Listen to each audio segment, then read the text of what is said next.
For the first time ever, UNLV football is ranked in the AP Top 25. Ranked number 25, Barry Odom's historic era continues in Las Vegas. With the new quarterback at the helm, the Rebels are 4-0, their best start to a season since 1976. Now, today on Sin City Beat, we're digging deep in all things UNLV football. Don't go anywhere because Sin City Beat starts right now. From Las Vegas, this is Sin City Beat. Welcome to Sin City Beat. I'm Mike Davis. Thanks so much for hanging out with us. Big show today as we're breaking down the current state of UNLV football. And boy, oh boy, we're in new territory right now as Rebels fans are experiencing a whole new world. Ranked in the top 25 in the country and ranked specifically 25 in the country inside the AP Top 25 for the first time in program history, sitting with a record of 4-0 after demolishing Fresno State 59-14. All with a new quarterback at the helm. Yeah, there's a lot to talk about. Good thing we have an incredible panel today. Joining the action, we got Steve Cofield, host of Cofield and Company on ESPN Las Vegas, Mike Grimala, sports reporter with the Las Vegas Sun, and Ray Brewer, managing editor of the Las Vegas Sun. Thanks for being here, guys. So let's dive right in. Ray, to be ranked in the AP Top 25 for the first time ever, what does this mean for the Rebels, its fans, and what does this mean for the city in general?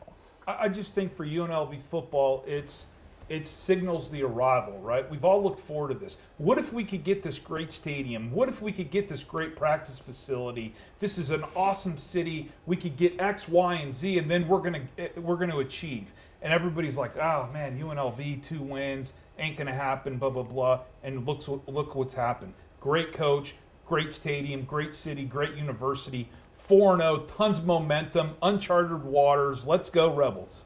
I mean, it's exciting stuff. It really is new territory. Mike, covering this day in, day out, what is the vibe? What does the energy feel like? Is this really feel brand new for everybody?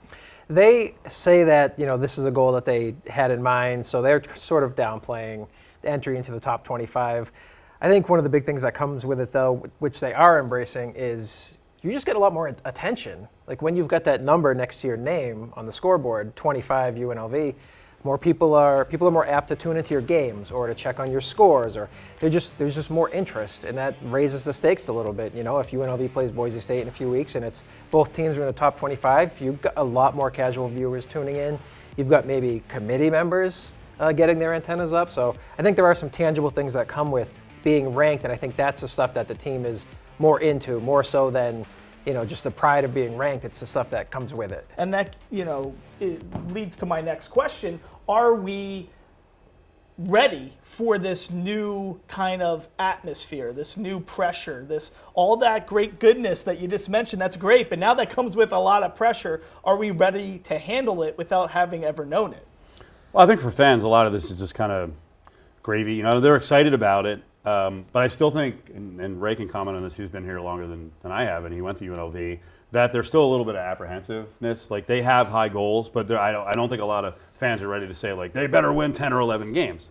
They're trying to be realistic. So I think there's a tempered excitement. And honestly, a lot of that comes from Barry Odom. He talked about making the top 25, about getting votes, but then as soon as they get to a goal, he resets the next high goal. I think he's expected all the time from the beginning that they would be a ranked team, and now this is just the next step. They want to play high-level football, and he's always motivating. If you watch him in the post games after the game, I mean, he's happy. He'll start out, hey, this is good, but now the next game. Like, they turn the page pretty quickly, and I think the players reflect that attitude. And it's just business as usual. That was really the theme of the past week, especially with all the NIL stuff we're going to be talking about regarding the fallout with Matthew Sluka. But, so Ray, they're prepared because of Barry Odom? Really, you think at the helm it's a trickle-down effect for him to be just kind of setting the tone, setting the mentality for this team? They're going to be well equipped with this new uncharted territory they haven't experienced yet? So Barry Odom's 2 years as the UNLV head coach, I would say of all the games they've played, they have been overly prepared for 90% of them.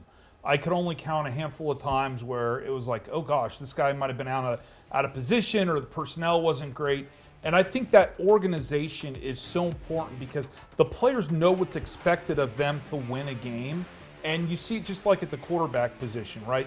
The last 2 years, the guy they thought who was going to be the quarterback wasn't the quarterback. And then the guy they brought in, turns out to be, last year, Jaden Maeva, all world, so good that he ended up at USC. And this year, you just saw last week they made the quarterback change. So I think everybody knows the roles. They're highly prepared, and we've seen that matriculate to a undefeated record on the field. It's exciting stuff. It's a big deal. The crazy thing, though, like Mike, is you can't screw up once. Now it's kind of like if they're really going to try to make this college football playoff, they got to keep this up, and you can't have an off day. Yeah, I mean, the margin of error is so slim. They may be able to, if they lose to Boise State, you may get them again in the Mountain West Championship. But then you're hoping that other league champions in the Group of Five, aren't ranked as highly as you. So right now, I think most prognosticators, most projections have UNLV either as the front runner for that playoff spot or right up there. So if UNLV takes care of business, they're probably going to get in. I don't think the margin of error is that big. Like if they lose a game, like I said, the stakes just get higher and higher, and that's one of the great things about college football. I think Barry Odom understands that. That's something he said. Like the more we win, the more opportunities we're going to create for ourselves. So I think the last thing I would expect is for the team to come out after this top 25 entry and be unprepared in some way. That's not going to happen. Well, preparation is key. And guys, next up, we're getting you prepared because guess what? It might be easy to forget the Matthew Sluka NIL fallout after the way new QB Malik Williams played last weekend. Talk about a blessing in disguise. Well, a week later, how does the panel feel about all of this craziness? That's next. You're watching Sin City Beat. Welcome back to Sin City Beat. Well, it's the local NIL drama that became a national story. A red-hot undefeated college football team loses its starting QB due to an allegation of unpaid NIL money. The figure, $100,000. 2 weeks ago, it was basically only locals and Rebels fans that knew the name, but now everyone knows the name Matthew Sluka. Mike, what's your opinion on this story in general, and where do you think the truth lies in this story? Well, it was definitely not something that the coaches wanted to deal with in season. We talked about they're trying to make a college football playoff run. You don't want your starting quarterback to leave mid-season. So they're, I think, handling it as best they can. They did have good insurance as a backup. I mean, the fallout probably hasn't even really started yet. They're going to have to deal with recruits from now on, asking questions about what happened with this NIL. That's the biggest thing for any recruit who's considering a program. They want to know what your NIL situation is, and now this coaching staff has a ton of questions to answer. So I don't think we've really started to see the fallout from what's going to happen, what's going to come from this internally as well. That's a big mistake by Brennan Marion if the reports are true that he made an offer of some kind. Barry Odom could not have been thrilled to have an embarrassing situation like dropped on his lap in the middle of an important season. So what's his job status now? Is he in jeopardy in the offseason?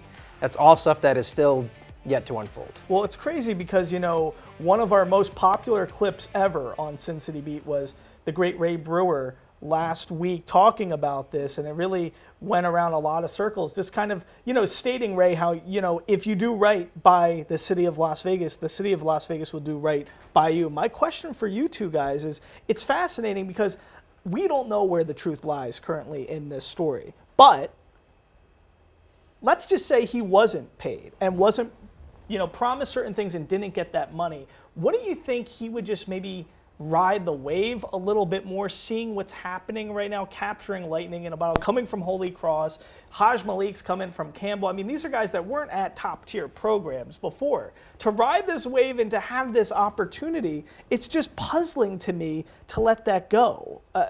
A week later now, how are you guys standing on this? So it's puzzling to me because, like I've said, I want a ball. I'm competitive. I see a pathway to a playoff. I would want to do it, and I love UNLV so much, I would want to do it for UNLV. I do, however, understand that Matthew Sluka has 1 year to get paid in his life. He can't throw the ball good enough to be in the NFL, and he thinks he's done enough with his feet at this level to get a good NIL deal in the offseason to go somewhere else. And it's a straight cash grab. How much could he get to set himself up for the rest of his life? And I totally understand that. I hate that about modern college athletics. Again, why would you want to give up an opportunity to have a historic run, to be a legend, to be, the quarterback of the best football team in the history of UNLV, the only university in Las Vegas, the best university in Nevada, is mind-boggling to me. But I do understand the window to get paid. I don't know. I mean, Steve, where are you? I mean, first of all, he has no ties to Vegas, so you're into UNLV, and I don't blame you for that. But he was told, this is what I believe. I think he was told he's going to get $3,000 a month, like a lot of the players get on the UNLV roster. I think he was told, hey, there's some upside. I don't know if the number was $100,000. There's nothing in writing. He didn't seem to follow up on it. He's been around campus since June. So everyone is like, oh, it's August. He was there in June, then officially enrolls in July. He's been around the program for 14 weeks, and they never really followed up on this. And frankly, if they followed up on it, and this was a topic all throughout August, I don't think there's any way Barry Odom's like, you're my guy. Not if you sniff this out and you're like, okay, is this guy going to be a pain in the keister? I think he got evaluation from his agent, whether it was a new person or old, that told him, hey, he's worth $300,000. I'm sure some schools had called the agent. That's part of the problem, too, is the other coaches around the country have zero discipline. They all piss and moan about NIL, but they're the first offenders to go, oh, we need players. So I think they were convinced that there was going to be money there. Barry Odom's made it pretty clear. He is not an NIL guy, not anti, because like Ricky White's making money, right? I'm sure De Jesus is getting money, but it's the way you do it. If you went to your employer and asked for a boatload of money or a big raise and basically almost a threat, like, hey, I have another job. Some employers might be like, hey, you're worth it. Others are like, nah, that's not the way you do it. And I believe they knew they had Haj Malik in their back pocket. They saw him. They're like, he's not any worse. So we're just going to move forward with this. And the ripple effect of giving him all that money, I think would have hurt the team a lot. So, but the story's only been told from one side, and that's Sluka's side. So obviously a lot of people think UNLV is the bad guy here. They have had NIL, Ray, for years, right? That basketball team has a payroll. They spend on that basketball team. The donors spend on that basketball team. You hear into the basketball players over the years, after they're done, never got my money. No. So it's been working in that case with the collective and all that. Yeah. It's the truth is, I think, a lot closer to the UNLV side, and I think the Slukas kind of came up with this story to try to explain that they've been somehow cheated. Right. I don't believe any assistant coach said you're going to get this. There may have been, hey, there's some upside to get to this. Right. The one thing with basketball, it works because you're only dealing with 12 kids. Right. And really, but you get my point. No one on the basketball side has come out of the basketball program and said, I got cheated, I didn't get my money. And let me tell you, basketball, those players around the country, they get money. I mean, these are good numbers. I think they all got paid. Yeah, and so I just think that basketball has always been set up because it was the Cadillac program until 14 weeks ago to manage the Dedon Thomases and the Jalen Hills and whomever may be coming in and out, the Finleys with their card thing. The width and the depth of the donor bases for basketball and football at UNLV, there is no comparison. If basketball needed to get $100,000 together for an emergency situation to save face from a completely embarrassing situation in the middle of a season, I believe basketball, they could have scrounged up enough donations to get through it. I believe football could get it. I don't think they wanted it. They're like, this is not the way this is done. Obviously we had Derek Stevens step up, and I think other people would have thrown money at the problem if they really needed it. I think that Barry Odom basically said, this is not about the money. It's about the way it was done. Yeah, it's a fascinating story, but earlier in the show, we called this all a blessing in disguise. Well, it actually just might be. Haj Malik Williams stepped in at QB and made a statement. Is this team better positioned for the college football playoff with Williams at the helm? The panel is going to break it down after these words.